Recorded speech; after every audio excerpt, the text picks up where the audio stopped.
CHGO Bulls Nation. Welcome in to the CHGO Bulls podcast presented by DraftKings Sportsbook, America's top-rated sportsbook. Download their app. Be sure to use promo code CHGO when you sign up. I'm Matt Peck. You can follow me on Twitter at Bulls_Peck. My guy, Big Dave Watson, he is at BAWL Sports. Face. Will the Goat Gottlieb back in studio after some Bulls home game actions. He is Will_Gottlieb on Twitter. We are CHGO_Bulls. And filling in for our guy Joey, it's our other guy, Kevin Wells, on the controls. Kev, what up, man? How are you? What's up, guys? Good to be back with you. Happy to have you. Yeah, thanks for having me. Appreciate it. Where, just real quick, where are you on the Bulls fans throwing the dumpster fire into a different dumpster, giving up on the season? We haven't talked with you in a while. Well, I saw a stat today. They were 36-29 through this point of last season, 7 games behind that now. I'm not ready to give up. I think Pat Bev, what he did with Minnesota, I'm going to hang You're on. a believer in playing A rare believer. I'm not calling it a win for the season. This team has a roster that should not be in the play-in by any means, but I think they can win the play-in tournament with their roster. Yeah, I think they can turn it on. Kev. We found a believer, you guys. Come on, I didn't think man. there were any left. I knew there was one for my side. Don't get me wrong, no, it has been ugly, man. It's been real ugly. Will, were you on the line with us? Yes, last night's post game when Manuel threw in the towel officially. Yeah, that was how The you know. biggest optimist of our That's how you know. regulars. He says how you know. That's how you know. That's I how hate it to is. tell You know, things are real bad. Okay, so Bulls are off today. We wanted to talk a little bit more in depth about this recent trend we've seen of Zach LaVine's numbers really surging after the All-Star break in particular, but even in the back half of the season compared to the first month or two of the season. And then there's also simultaneous recent downturn of DeMar's numbers and what those mean and how they coincide. So we're going to dive into all sorts of that conversation later on in today's show. But we wanted to start with something a little silly that happened elsewhere in the NBA yesterday. Dave, you wanted to talk about this. Yes. I didn't watch that Bucks-Wizards game. I assumed it would be a Bucks rout. It actually ended up being a fairly close game. True, it did. Bucks won, I believe, 117-111 was the final. But it's what happened at the tail end of that game when, and our producer Kevin is going to throw the link to this into the comments in case any of you guys missed it and don't know what we're talking about. He grabbed his 9th rebound of the game on the Wizards' final possession. Wizards had lost. He then drove across to the other side of the court, and then in the final seconds, tossed the ball up off the backboard to himself to catch it, to then give himself his 10th rebound and a triple-double. Lots of debate started sprouting up over NBA Twitter with people either saying, good for Giannis, get that triple-double, or that's bogus, that shouldn't count. Before we get to what later transpired today as far as how the league ruled this, Right. What do you guys think about this? I know how I feel. I want to know how you guys feel. Go ahead. I don't care. Don't I care. hate to tell you, but I do not care. Okay, so who does this affect? Bettors, probably, fantasy basketball players. Sure. But Because you can't bet on players getting triple-doubles. or points, rebounds, assists, overs, unders. Either way, somebody's losing on that or not.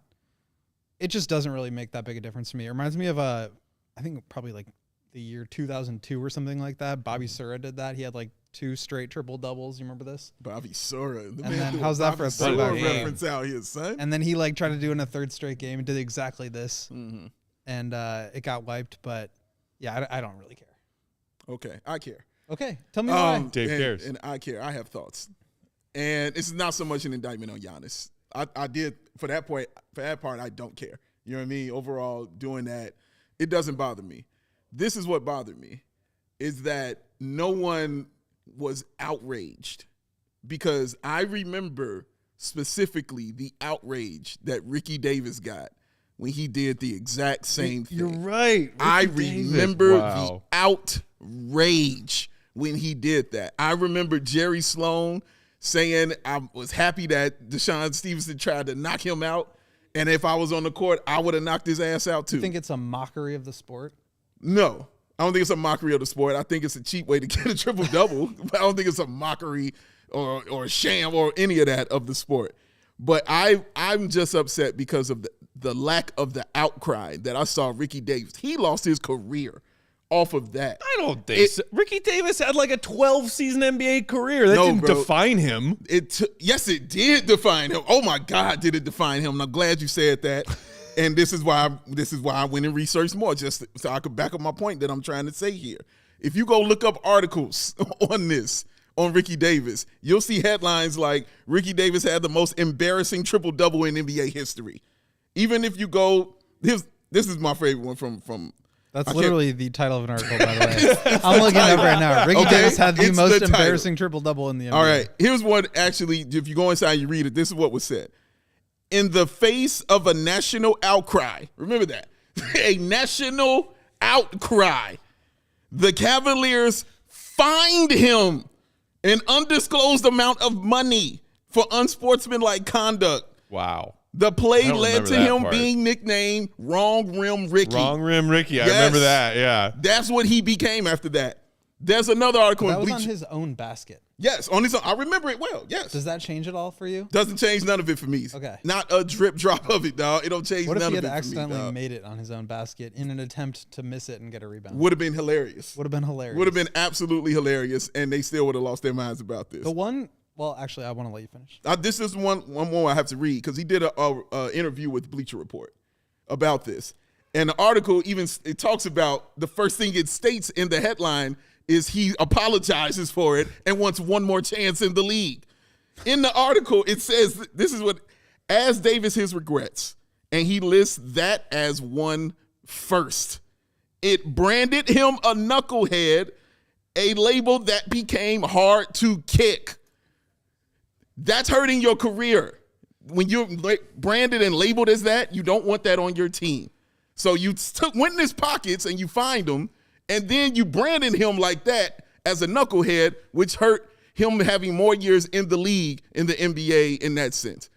That is trash to me because I remember, oh my God, people are losing their minds. Oh, this is the worst thing that could ever happen in the NBA. I can't believe he would do that. Giannis comes out here and does this. Oh, Giannis.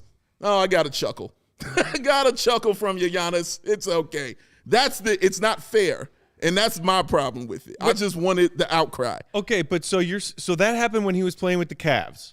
That's what you're saying? Because the team fined him for doing that? They fined him. After he played with Cleveland, he had 8 more years in the league. He could have had more. 2 seasons with Boston, 2 seasons with Minnesota, a season with Miami, 2 seasons with the Clippers. It didn't end his career. I said it hurt his career. I said it hurt it. It definitely hurt it because he's in the articles, the Bleacher Report, begging for an opportunity to get back in the league. It hurt him. If you're labeled a knucklehead or somebody who is it, that's going to hurt your appearance in the league. That also hurts your money that you can get in the league. It definitely hurts your pockets. So I don't know what he was paid, but I guarantee you that it was a couple dollars less than probably he might have gotten if this whole thing didn't go down like that. I just don't think it was fair to him. If you're going to treat him that way, I'm going to need Giannis to get some of that hate too. That's all I'm saying. Okay, but Ricky Davis is not on the same plane of superstar icon that Giannis is. Yep. I feel like majority of people are very easily quick to look the other way on that and be like, oh, Giannis, because it's Giannis. Yes. Ricky Davis was a journeyman. Yes. His entire career. A journeyman's going to get ragged for that harder than a superstar is going to get ragged for that. 88 Key said, I said it was career ending. Then I apologize. If I said that it was career ending, that's not what I meant by it. Because clearly he had more years at his career. But it hurt his career. It definitely hurt that man's career. You are insisting upon career defining. That's what you think. It was clearly defined. You know what I'm saying? They put it in here. They look, Wrong Rim Ricky. That's your name. You're done. You know what I'm saying? That's who you are, dog. I don't know what else he could have had. The man still wanted to play. He still wanted to be in the NBA. I don't know what else he still had or what he could have done and things like that, but all I know is that's how he was labeled, and that's who he was. He got fined, bro. He got fined for it. They took money from him. Made $42.8 million in his NBA career. You know what's more? Could have made 45. Could have made 50. You know what I'm saying? I'm not saying he was broke. I'm saying it hurt that. It definitely hurt that, bro. It hurt that for real. So, I mean, do you honestly want Giannis to have had that same level of outcry? I wanted fairness in it. Okay. I wanted the same people who feel that way about it. I don't want to turn on sports and see them laughing about it because it wasn't a laughing matter then. It was dead serious. It was a national outcry to the point that they had to fine him. That is a problem. That's saying, dude, that this is a big deal. This is an issue. Can't believe it hurt the integrity of the team because they did the same thing. As far as I'm sure you're going to get to in a second, to him, Yeah. You know what I mean? They took it away. Yeah. You know what I mean? They said, nope, we're going to take that away. We're going to not you. This is not a triple double. You can't have that. I get that, but I'm just saying they went in that man's pockets and took money from him. Man, that's trash. That is absurd, but it also I think kind of makes my point, which is that like, why should this matter? Mm-hmm. It didn't matter for Giannis. It also shouldn't matter for Ricky Davis. That was a complete overblown story. Mm-hmm. So I think it's kind of the same thing. Completely. Yeah, that's what I'm saying. It's kind of like, oh my God, it's a basketball reference. Yes. Yeah, his nickname, it. Wrong That's Rim it. Ricky, is Yeah. it's not the first one listed. He's got like 4 or 5 different nicknames on Right. B-Ball Rep, but that one is there. That's I it, checked bro. earlier today. That's who he is, bro. Because That I sucks. remember that there was a nickname and I couldn't quite remember exactly how it was phrased. Yeah, it's Wrong Rim Here's Ricky. the other thing.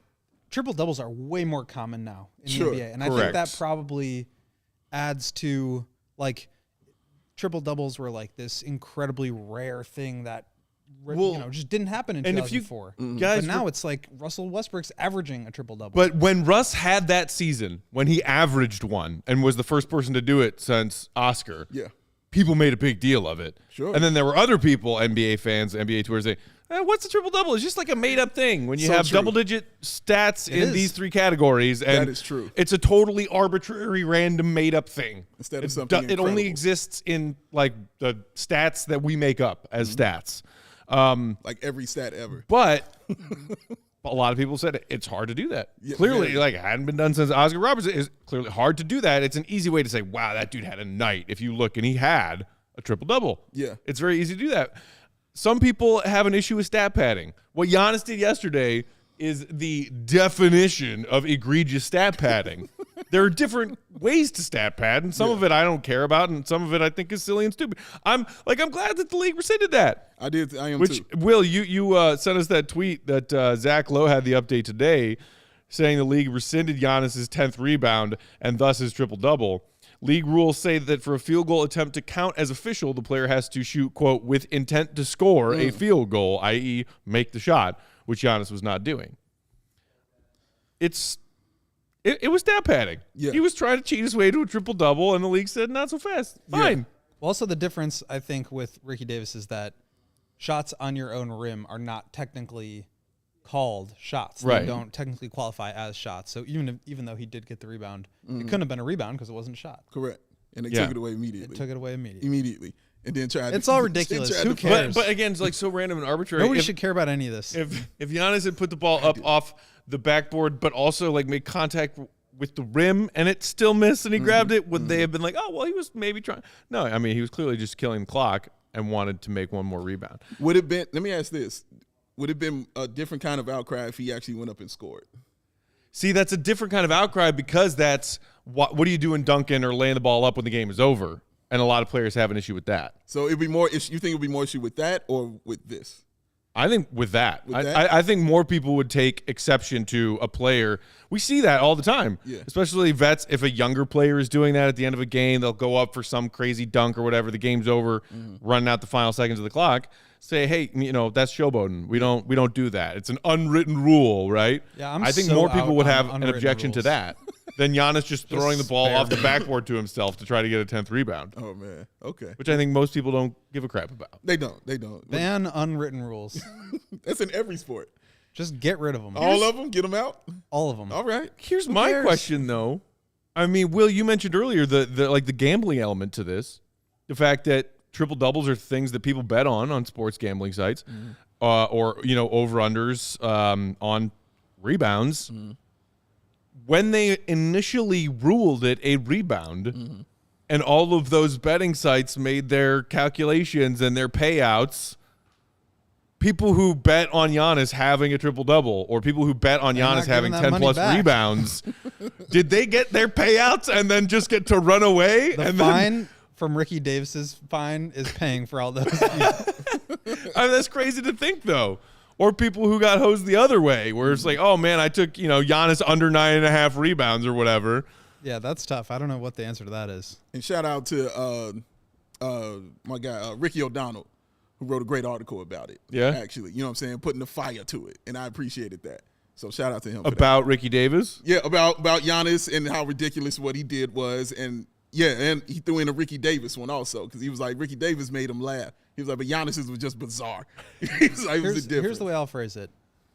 I think that the backlash that Ricky Davis got, and I didn't really know about it, so I appreciate you enlightening me on it. I think that is absurd. Shouldn't have happened. Completely.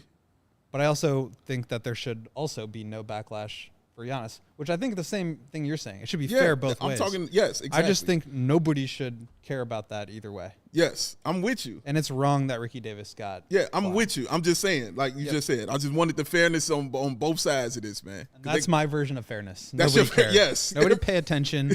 Nobody look. The game's already over. Garbage time doesn't count Everybody anyway. go to sleep. These guys should shoot the ball, when there's 2 seconds left and there's a heave situation and they're cowards for not doing it. Like all this stuff, whatever. Yeah. Yeah, true indeed. One of our regulars, Jep Rocks, in the comments said, "Bruh, Ricky Davis didn't make it in the league because he couldn't play, not because he was clowned for stat pad." That's not entirely true. It's not entirely Even true. as at a all. journeyman, if you play 12 that's a cute line, but NBA it's not seasons, true.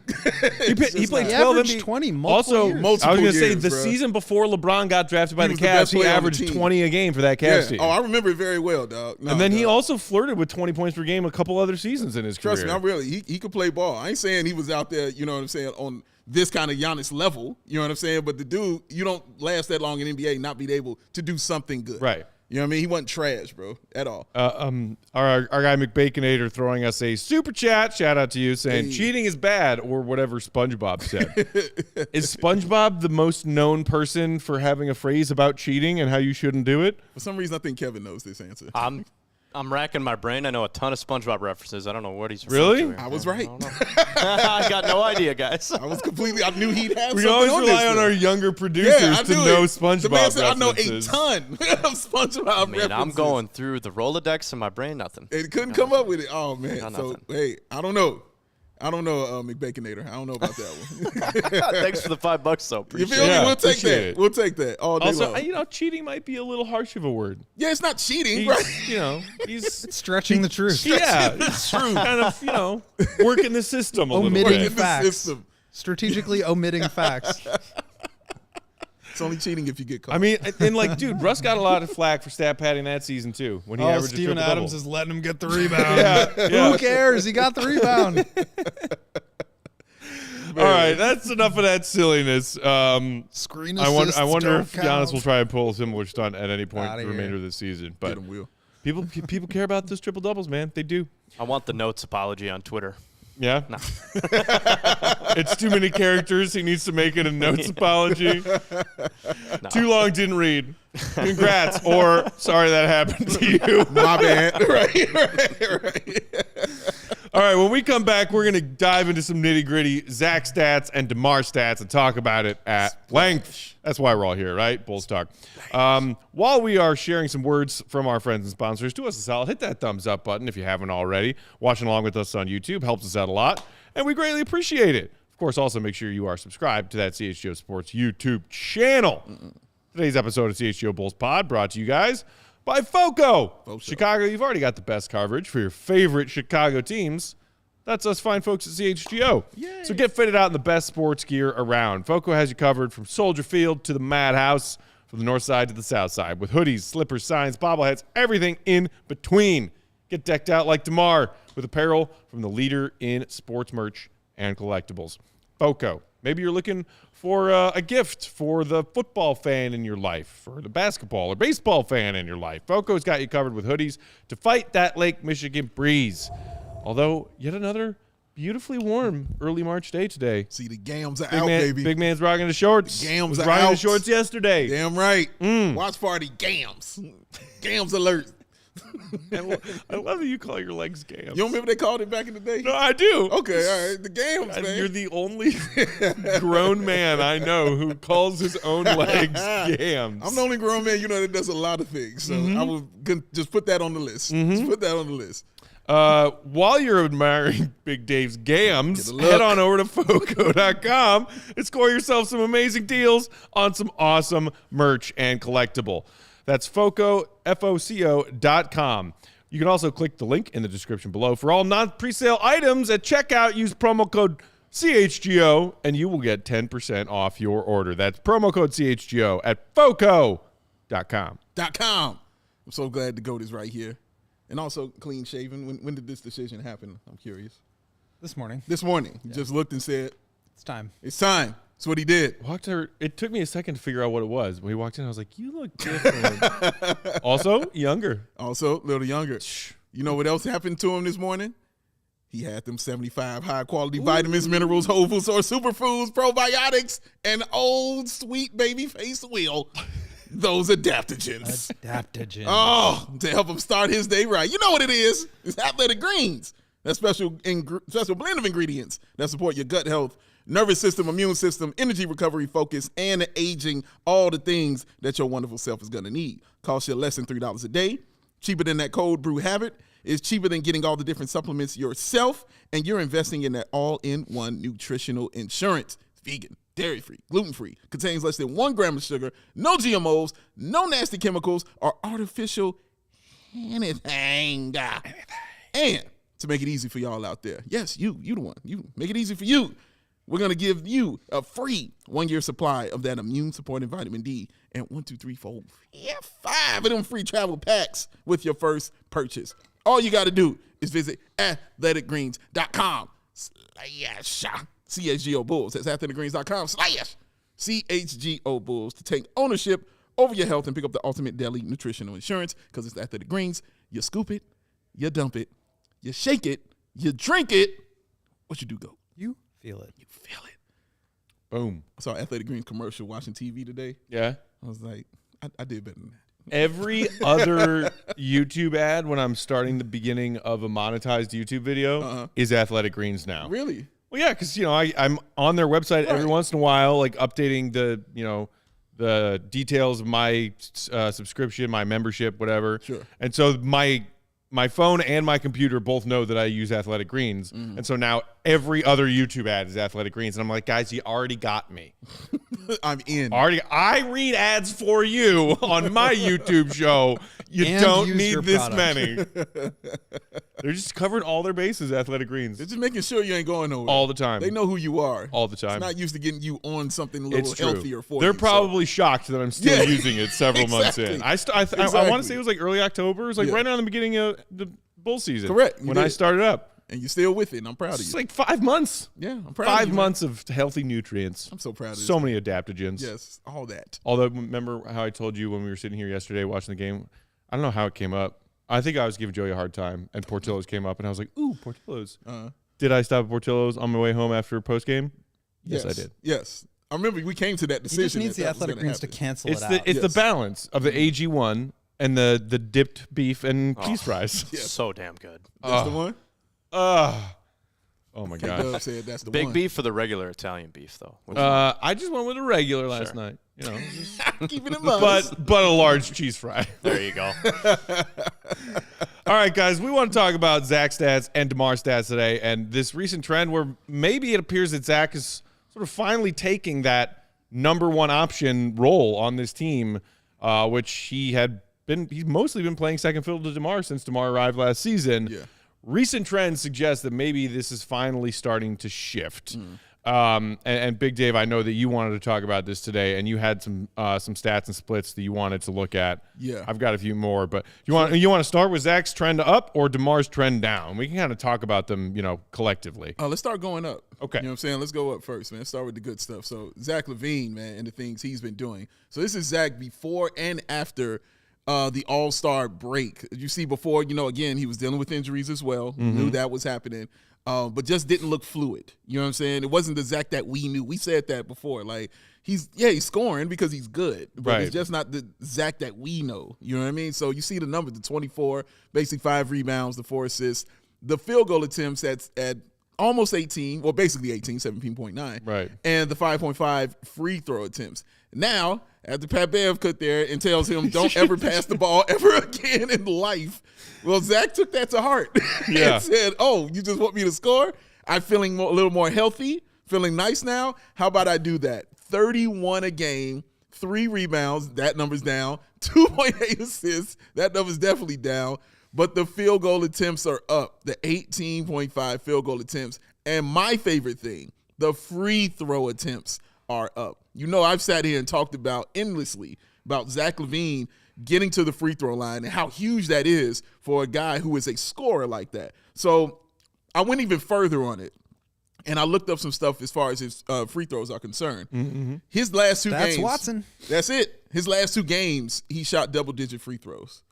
You know the last time Zach had back-to-back games where he shot double-digit free throws? I'm going to guess never. It happened. Yeah. It was 2019, December of 2019. He has back-to-back free throws, double-digit free throws in his career, back-to-back games, 3 times in his career. Wow. 3. Wow. 3 times that has happened in his career. Don't even ask me about the 3 straight games of it, because obviously you get a big fat 0 on that one, man. It has never happened. That's why I'm so happy he's getting this recognition and getting to the line, man. I don't know what has changed, because he's doing the same. He's still being aggressive. You know what I mean? That is still happening. We see him still getting there. He's just getting the calls now. And I'm just happy for him, man, because that's how guys get those 50-point games. Mm-hmm. You know, you get to the free throw line. Or an easy 30. Or an easy 30. A simple 30. Even if you can look at Will Chamberlain when he scored 100, go look at his free throws. You know what I'm saying? How many he hit that game. It was a lot of free throws that game. You know what I mean? You got to get there. So I'm just excited that he got that, man, because that hasn't been happening for Zach. So he's been playing great. He really has. I think it's also sort of a change in the way that the Bulls are running their offense. And that's sort of what is allowing Zach to dominate the ball a little bit more. You look at, and I don't know if you have these numbers here, Matt, but you look at the usage, and you can extend this back even further. I was looking at it dating back to February 4th, which was a game against the Blazers. Zach is averaging 29 points per game on basically 50, 40, 85, and has a 30 usage rate. Mm-hmm. So 29 points, 53 from the field, 40 on threes, 86.6 on free throws. And his usage is over 30, which is way higher than his season average, which is 28 now. Right. And that's obviously bumped up due to the fact that he's been so far over his average. So before that, it was probably around 25, 26. Meanwhile, go ahead. DeMar's usage has gone down to 25 from 30. So there's really this sort of change in the way that the Bulls are running their offense. And obviously, field goal attempts, free throw attempts, turnovers go into usage. But I do think that we're sort of witnessing this passing of the torch, so to speak, that that I think we all kind of assumed would happen at some point or another between DeMar and Zach. But it's happening in a way at a time when it doesn't really it's not resulting in the wins that you might want to see associated with that. Right. So, pre and post All-Star break splits are easy to look at. But, for the sake of seeing Zach playing well, really, earlier in February before the All-Star break, and DeMar kind of declining, I was looking at those splits more specifically. So DeMar's usage percentage spanning from Game 1 in October through the month of January, DeMar's usage was 29.1.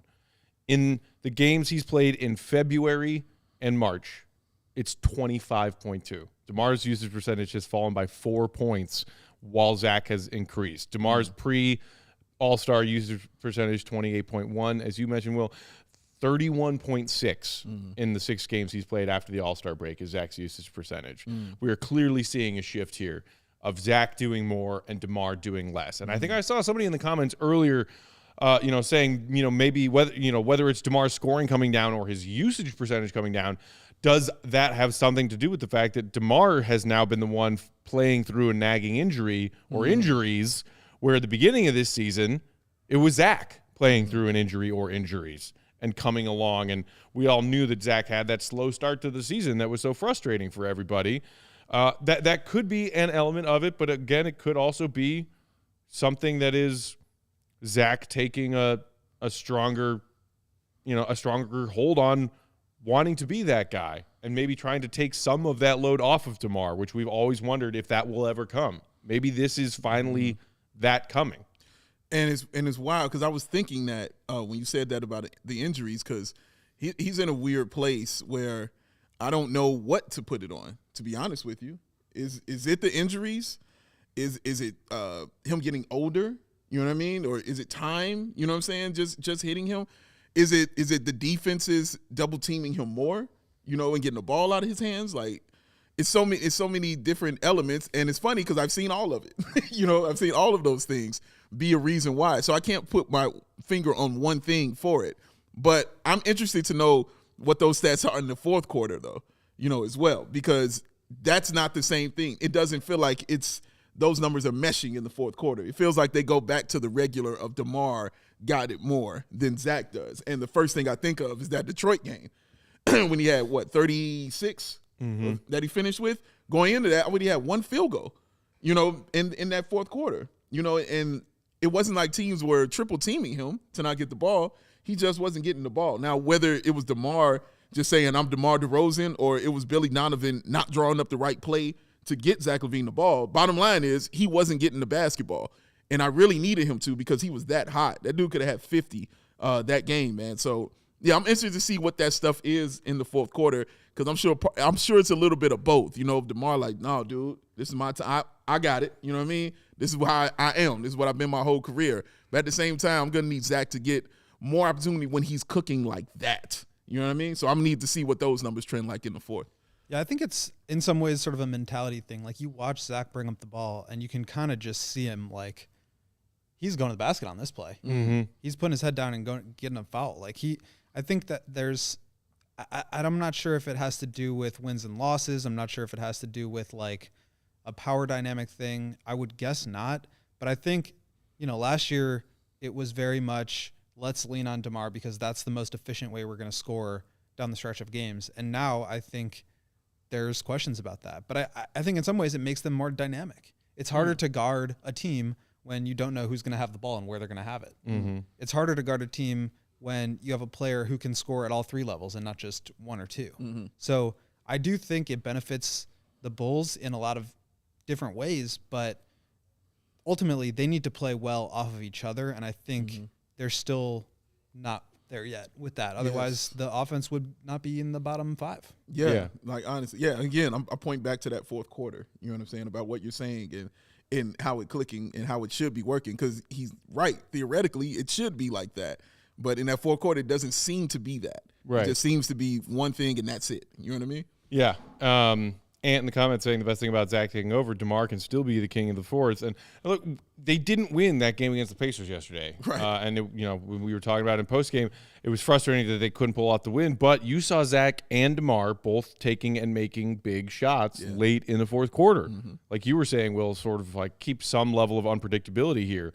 And I know some Bulls fans were upset about that final play and the fact that it ended up being, like a tough, like Vooch turnaround fadeaway three. But it was drawn up for Zach. It was not drawn up for DeMar. It was drawn up for Zach to be option one. Mm-hmm. And the more that they can do that, the better. But big picture, Will, you wrote about this in your thoughts on yesterday's loss. Right. Check out his latest, allchgo.com. Mm-hmm. We've seen this crazy aggressive spike in Zach's efficiency and productivity as the Bulls collectively as a team are taking loss after loss and falling all the way out of the playoff picture. Do we think that there is some correlation to Zach being this team's primary guy, the highest usage guy over DeMar, and the fact that they're losing? Because I would quickly reject that notion myself. How many times have we watched DeMar DeRozan put up 30-plus points and this team lose? That's exactly what I was going to say. Exactly what I was saying. I mean, same thing. One, the record is they're 7 games below 500. Right. So it's not like something was working that went away from it. Like, nothing's worked. And I think that's part of the reason why we're seeing this transition, to see if they can find something. It's like putting Derrick Jones Jr. into the rotation. Like, something's not working. They need to spark. Let's try something new. And I think that's in part what this is. On the one hand, it's hard for me to say best player plays well, so team is going to lose. Like, that's just an equation that doesn't really make sense to me. I think there's a lot more going on there. Yeah. And whether it's Zach or DeMar or injuries or a shifting power dynamic or whatever it is, like, I don't think that any one thing is resulting in these losses. I think it's sort of a combination of things. And at the end of the day, like, I want to see Zach play at this level. This is the Zach that the Bulls wanted. This is the Zach that they signed for 5 years, $250 million. Like, this is who he needs to be. And this is a really damn good player. Yeah, really damn And good. like for us to be witnessing this over an extended period of time. And by the way, he was playing really well in December too. He had the finger knuckle injury that I think set him back a little bit in January. But outside of that, and like the slow ramp up into the season, he has been phenomenal this year. Right. The All-Star break pre and post is a smaller sample size when you look at splits. Post All-Star break has been 6 games. His December through the present, which is a 44-game sample size, his shooting splits jumped from 40 to 50 when you compare October, November, 40% to 50%, 34.5% to 40% from 3, and his true shooting percentage jumped from 53.2% to 62.9%. That is a much larger sample size of Zach balling out. And, oh, by the way, 20.9 points per game in October and November jumped to 26.1 December through the present. Yeah. And it's a shame because so much has gone wrong for this team, and it's really masking this success that Zach's having, where, I mean, this is as good as Zach was before he hurt his knee, during the first half of last year. This is as good as he's played probably ever. Sure.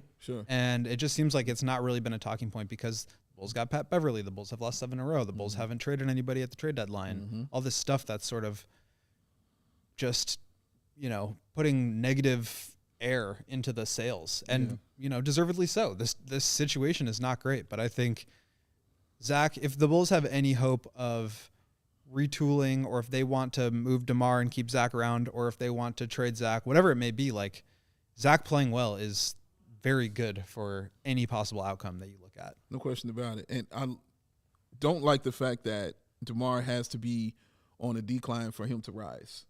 I don't like, because I need them to be on that same level for this team to succeed, because we've seen it, how good Zach has been, and we already seen how great DeMar has been. But I need to see it at the same time, and I think that's really a thing that hurts it, because again, like we all point out the 30-point record. When DeMar scores 30, I'm sure Zach has a pretty similar record here with the team, but I need to know what they're record when both of them are scoring 30. Yeah, because that's something I'm not accustomed to seeing.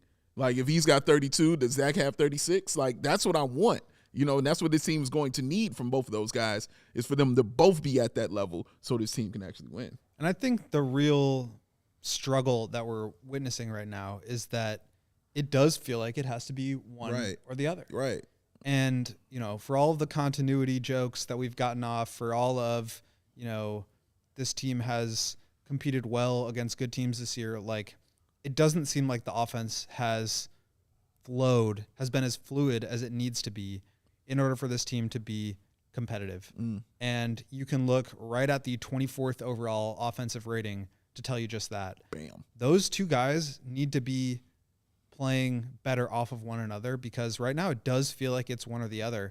Luckily, Zach is playing as well as he is. Right. Luckily, DeMar has played as well as he has. Correct. But to see this sort of like, scale where it's one guy's doing the heavy lifting and the other guy, I just feel like there needs, and I'm not saying I have all the answers or that like I'm diagnosing every single set that they're running and witnessing exactly what's going on here, but it does feel at times like it's give the ball to DeMar and let him cook, and after he's made his 2 or 3 shots and then misses one, okay, now it's Zach's turn again. Right. And I just don't think you're going to be able to win that way. Yeah. They have to play off of one another. I feel like you were talking about this not that long ago, Will, when we were doing post game on a night when there was actually a pretty good split as far as total field goal attempts from the Bulls' big three.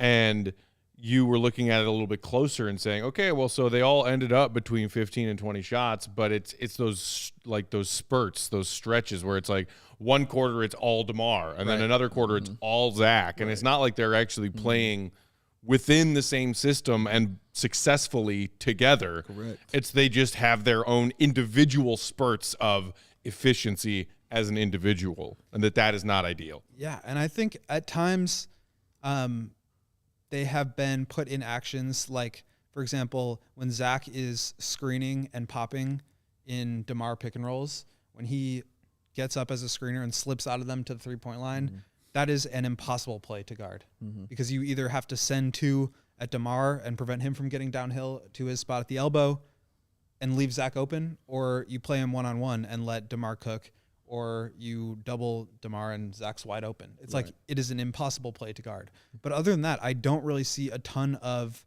offense where they are lifting each other up and making each other better. Exactly. It's like, all right, now I will do some work, and then, okay, I'm tired. I'm going to go to the bench. Now you do it. And I'm not sure why that is. I think there have been some really good actions between Vooch and Zach where they make each other better. I think there have been some really good actions between Vooch and DeMar where they're making each other better. But for some reason, those 2 guys, and it's too bad because in theory, on paper, you could find a way where those guys are just the perfect complements. Yes. Given their skill set, given the way Zach can shoot the ball and attack closeouts and get to the line and score at 3 levels, and the way that DeMar can facilitate, and the way that DeMar can attack closeouts, and the way that he can draw fouls. I mean, there has to be a version of this that works better, but we're almost, 2 years in, and it just has not seemed to click. 17 left and still ain't found it. Yikes. All right, we got to take another quick break. When we come back, we'll finish up taking a closer look at DeMar's numbers recently, and then I also kind of wanted to talk a little bit about what these trends, Zach up and DeMar down, could hypothetically mean for the Bulls if they look to move either or both of these guys in the offseason. We will do that coming up next. Hit that thumbs up button if you haven't already while we're sharing these words from our friends and sponsors, one of whom, of course, is our wonderful sponsor, DraftKings Sportsbook, America's top-rated sportsbook, an official betting partner of the NBA, our official betting partner at CHGO. Yeah. New customers, when downloading that DraftKings Sportsbook app, if you use promo code CHGO at sign-up, we'll get an incredible offer of making a $5 bet on any NBA action you want. Pick a game, any game. Any game? $5 down, $200 is coming back your way in bonus bets instantly. Not bad. If you use promo code CHGO at sign-up. Plus, of course, there's all of those incredible same-game parlays that you can be making. Make one for Bulls Suns. Start thinking about it. Or no, not Bulls Suns. We already did that. Bulls Nuggets. Bulls Nuggets on Wednesday. Plenty of time to think about it. Who's going off in that game? Is it going to be DeMar? Is it going to be Zach? Is it Jokic triple-double time? Probably. I don't know. Maybe he'll be done by the fourth quarter. He'll fall shy of that triple-double. Either way, whatever your gut tells you, make that same-game parlay at DraftKings Sportsbook because guess what? It's a no-sweat same-game parlay. If it doesn't hit, you're getting a bonus bet back. Boom. Do it. Sign up. What are you waiting for? Right now. DraftKings Sportsbook. Don't forget to use promo code CHGO when you sign up to get that incredible offer of $5 down for $200 in bonus bets. Instantly. Do it. DraftKings Sportsbook. Do that. Matt Peck, what time is it? Game time. Who? You see that? On point. Ready to go. That's how it is. I dig that. That's awesome. I wanted that one. I like that. I got 2 shooters right here. You know what I mean? Ready. Well, I screwed it up the last time. Yeah, I know. You're ready. You was ready. You know what I mean? Hands up. You know what I mean? Always ready, man. I think Joey wanted to call in for it, too. I saw Joey, I see you lurking in the comments. He's got the link. It's your off day. Go enjoy yourself. Game time, y'all. Joey Skittles. Oh, Joey Skittles. Game time. Hottest new ticketing site. Makes it easier than ever. To score the best deals on tickets to sports, concerts, and shows. Oh, here we go. Ever during this internet season, I never go to video online, go time out on play full of seasons of concert. It's all possible with a Game Time app. The best last minute price drops can be found in the seats you thought that you could never ever buy. You won't find better deals this season, y'all, to go see the CHGO Bulls. And just like here at CHGO, created by the fans and for the fans. And it guarantees you, your beautiful self out there, yes, you, the lowest price possible. So if you love CHGO, and we know that you do. Oh, he took that to from him. Yeah, I was going to say, he took that one from you. I had it like on the tip of my tongue. Yeah, I know. I saw you. I was not slacking. I saw you. Then you'll love Game Time. The best way to support us is by buying your tickets through the link in the description. Join the 15 million people who have downloaded the Game Time app and score the best seats to all your favorite events. Because K-Dub, what time is it? Game time. Who? You see that? Crushed and it. he was chewing something Crushed at the same time. That felt so good. Oh. He was on it, man. I like that. Multitasking like a champ. You know what I'm saying? Alley-oop, switch hands. Boom. I like that. I like that. Wonderfully done, sir. Wonderfully done. Everybody on point. Whoop, whoop. All right, guys, let's keep this conversation rolling and kind of shift and look at this through the lens of DeMar's recent downturn. Dave, you had some splits for that as well, correct? Yeah, for young DeMar DeRozan. There we go. And post All-Star break. Yeah. Just keeping it simple for y'all out there. Because you can see it that way before the All-Star break. Obviously, he was doing much more, 25 a game, 4 rebounds, the 5 assists, which I always like, the 18 field goals. That's the classic DeMar, and the 7.5 free throw attempts. Now, after the All-Star break, it goes down just a little bit. The 22 a game, the 3 rebounds, 4.7 assists, the 15.5 field goal attempts, but the 5.7 free throw attempts, Matt. You know how I feel about these damn free throws, man. Significant drop. It's a huge drop, and why it's more significant for him is that is a huge part of his game, is getting to the free throw line, and he's doing it a lot less. DeMar DeRozan has gone 14 straight games now with no double-digit free throws. 0. He's in the last 22, he's only done it once. The last time that happened, once again, 2019.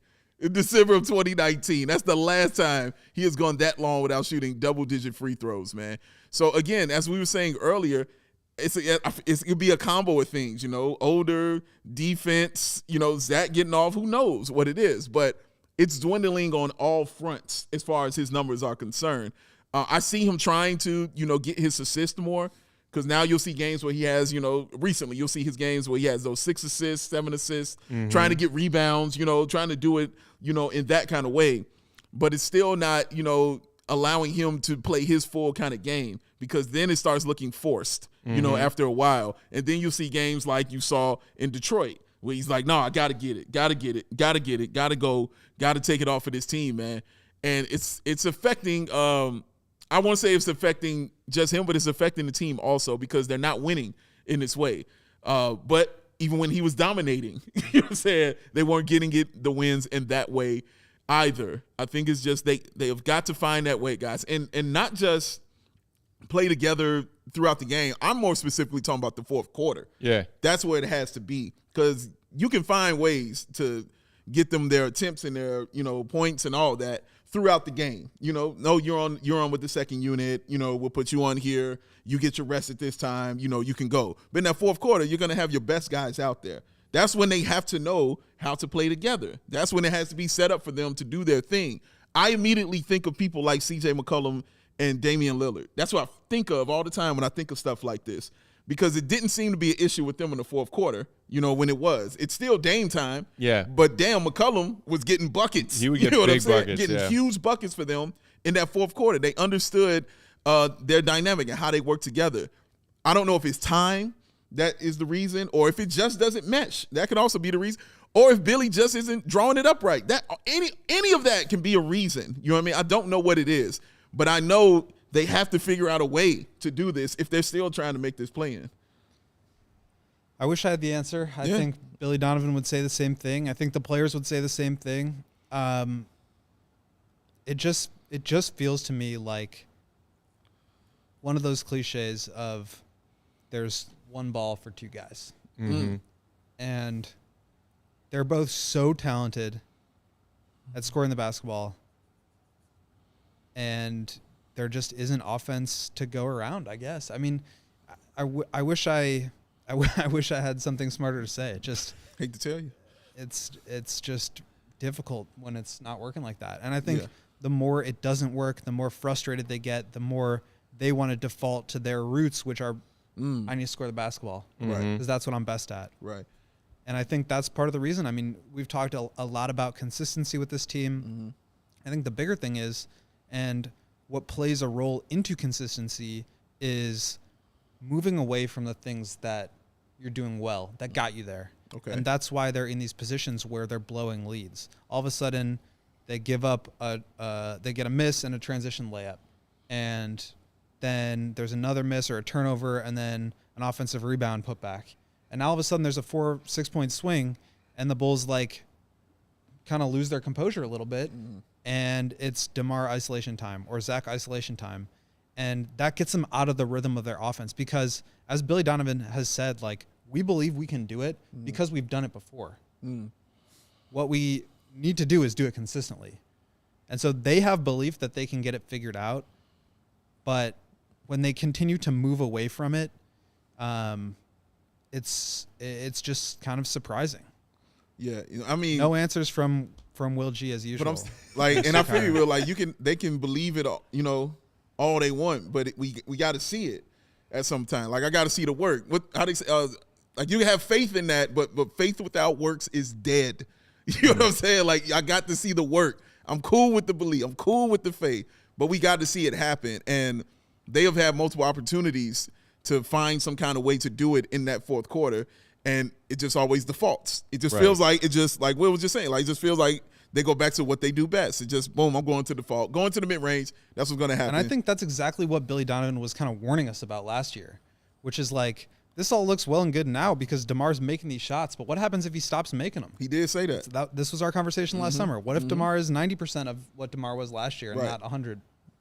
That's what we're seeing right now. That's what we're seeing. We're seeing missed game winners. We're seeing opportunities where they could even get themselves into a position to get an attempt at a game-winning shot, and they're not getting them.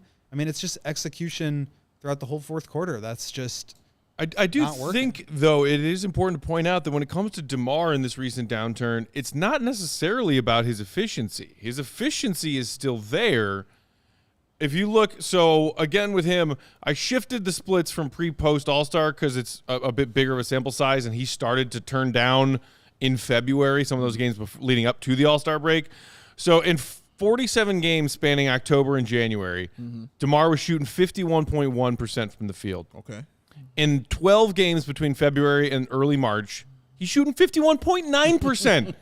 His overall shooting percentage has actually gone up a few ticks in this recent downturn as far as his production. But it speaks to what you had on your graphic, Dave, which is the overall field goal attempts are coming down a little bit. Yeah. The free throw attempts are coming down a little bit. And the free throw disparity in the splits that I did, October to Jan and February to present, are even more striking than your pre and post. 7.8 per, 5.2 per. That's a big drop-off. Huge drop-off, man. To a guy who, as you said, it's a big part of his offensive production. Correct. We already mentioned earlier on in this discussion the fact that his usage is coming down. Fewer free throws, fewer total field goal attempts. That stuff's coming down. Also, I noticed this little troubling stat. When it comes to DeMar at the free throw line, he's not only taking fewer free throws. In February and March, his free throw percentage has fallen from 88.6 earlier this season to 79. That is nearly a 10 percentage point drop at the free throw line. Where he lives. From automatic DeMar, where he lives. What's going on there? That's your home. You go to your home. He's shooting better from the field slightly. Yeah. But he's shooting 10 percentage points worse at the free throw line. What's going on, DeMar? I don't know, man. I don't know. Maybe that's the hip, you know what I'm saying, coming into play. That's what I'm saying. Like, it's so many. That's why I don't fault you for saying not having an answer. That's why I'm asking the questions. You know what I'm saying? Like, nobody we don't has know. an answer. Nobody has the answer. I'm looking at the comments, and everybody's got a reason. You know what I'm saying? Everybody's got so many different reasons, you know what I mean, for it. But there's no real answer. Like, why is he on this level? Like, is it the hip? How bad is the hip? You know what I mean? How bad is it really hurting him? Is it the defense? We see how teams play him now. You know, immediately, double team, immediately. Before they used to wait. I do think that's part of it. Yeah. Is that again, we saw this at the end of last year. We saw it times through the course of this year already. The Bulls are easy to defend when they are as predictable as they are. And that's, I think, why they've put the ball in Zach's hands a little bit more. Because at least he's a threat in more than just one way. Just even to that predictability, like I remember watching that Raptors game. They knew it immediately what the Bulls were going to do from the beginning to the end. And then I watched them against the Wizards. You know what I'm saying? The team, they're like, I don't know. You know what I'm saying? We don't know what Bradley Beal or Porzingis is going to do out here. We have no idea how to defend that. So, yeah, it's just messed up when you become that predictable when the team can just put that pressure on you and you fold immediately when you get that pressure put on you, man. Like, it's a tough situation. All right, before we get out of here, I did want to just kind of throw in the what-if question about this offseason and whether or not we think either of these trends could affect the trade value attached to these two Bull stars, Zach LaVine and DeMar DeRozan. The way I look at it, and I don't know if you guys have a take on one of these guys specifically that you want to toss in there, but I'll toss this out first. I don't hate the fact that as the Bulls season is collapsing before our eyes, Zach LaVine is increasing his productivity and efficiency. Okay. If the Bulls look again to explore trades for Zach this offseason, because they finally admit to themselves this offseason that this core of players doesn't work. Because the player that Zach was earlier this season, you're hard-pressed to get anything close to what is equal value for that caliber of a player who was coming out of an offseason where he dealt with surgery and was slumping and rusty. The Zach that we see now, as you said, Will, is a damn good player, reminding us of the all-star numbers he's put up 2 seasons prior. That is a player you can get quality value for in the trade market this offseason. So while the Bull season's falling apart, I don't hate the fact that this is the Zach we're seeing, because I think it does marginally increase his trade value if they look to explore moving him this offseason. Or what about looking at it the other way, which is, damn, Zach, maybe this can be the number one option on a good team. And maybe we sell on DeMar right now and try to stay young. Because I think the problem with trading Zach is that you basically are putting yourself in a situation where you have to re-sign Vooch, which is fine. I don't have a problem with that at this point. I think that that's what they should look to do. But you're locking yourself into a core led by a 33-year-old and a 32-year-old. Whereas if you keep Zach, you have one of the more malleable offensive players in the league who can play on and off the ball, who can score at all 3 levels, who can be a dynamic 30-point-a-night guy. And he's 27, 28. Yeah. So I do think, yes, obviously from a trade market standpoint, he is increasing his value to other teams. But I also think he's putting the Bulls in a position where maybe now they look to not just, pivot into a retool, but they can do it around the core that they have and supplement this group with whatever they're able to get back from DeMar and or Vooch. And now you've got a younger group built around Zach that also has young players that you can start to develop a little bit more, because you're a little bit less ball dominant in the form of having 3 guys that really need the ball in their hand. And I think DeMar, you can still get a nice haul from. One, because people around the league know it's DeMar DeRozan. Bottom line, he's still king of the mid-range. He's still that player, like you said, still shooting 51% from the field, still having that. They could honestly just say, well, maybe he was healthy, not healthy, give him a year to get healthy, give him off season, get healthy, get back, see what we got. And I think also, especially teams who might just be on the verge of getting over the hump of trying to win and make a deep playoff run, will also be looking at DeMar DeRozan. I don't think it's going to be those younger teams, who are trying to rebuild, and stuff like that. It's going to be teams, immediately I think of the Lakers, like just going out and getting somebody like him, because they like, oh, this puts us here. We're in that position now. We got our stars. Let's make that run. So I think you can still get something really nice for that. For DeMar DeRozan, if you make that decision right there. Yeah, and I'm not saying they need to trade one or both, but just from Arturas doing his job is taking these calls and understanding what those guys' value is around the league. I do think, to answer your original question, Matt, this is not good for DeMar's value. I mean, basically, for a guy like DeMar, you have to have a specific offensive infrastructure around him, which the Bulls don't have, by the way. You need shooters, you need defenders, and you need switchability on the perimeter. Right. The Bulls don't really have any of that. No, we 0 for 3 on those. Wing and a miss.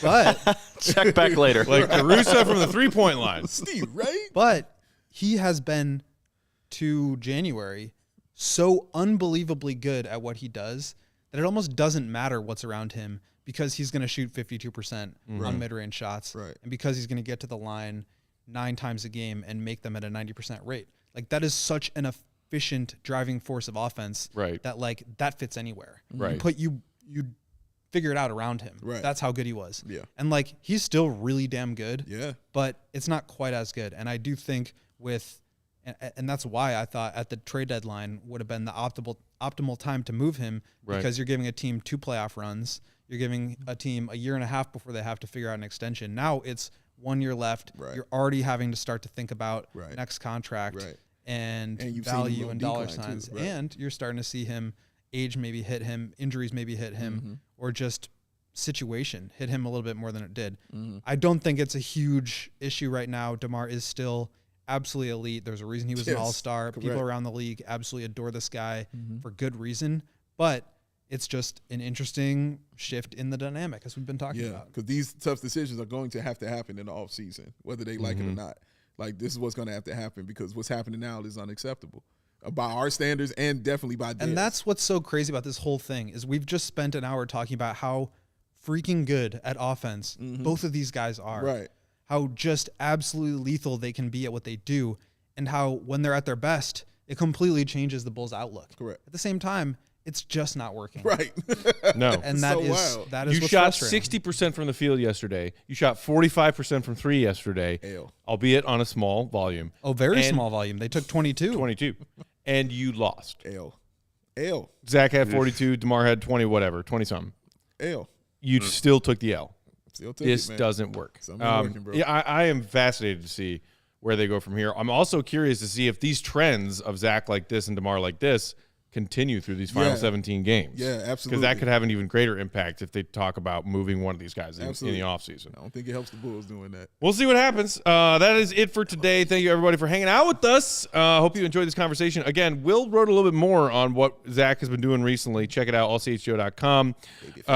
Bulls are off again tomorrow. They're going to have a practice and then fly to Denver. We will be right back here tomorrow, same time, same place, 5:30. For another non-game night early show, 5:30 Chicago time. Yeah. We will see you then. In the meantime, you can hit us up on Twitter. Will is Will_Gottlieb. Big Dave. Bow. BAWL Sports. Your face. I'm Bulls_back. We are CHGO_Bulls. Shout out, appreciation to our guy Kevin Wells filling in the production chair today. Kev, always a pleasure. Yeah, man. Thanks for having me, guys. I just noticed you're rocking that Marquette tee. Yeah. You stoked for Marquette? I thought you were going to point out the hat first. I respect it. I respect it. I saw it sitting over there. That's old school. Yeah, I am a Marquette grad. I'm hoping for a 2-seed in the tourney, baby. Come on now. Right. Big East champs. Tyler Kolek, point guard of the year. So close. Might win the Koozie Award. Come on now. Guess I got to like Marquette now. We will see y'all tomorrow. Hit that thumbs up on your way out if you haven't already. We appreciate it. Make sure you're subscribed to CHGO Sports on the YouTube channels so you get notifications anytime we go live. Tomorrow, 5:30, we will see you then. For Kev, the GOAT, Big Dave, I'm Peck. Appreciate you. Love you, Bulls Nation. See you, right. Be good.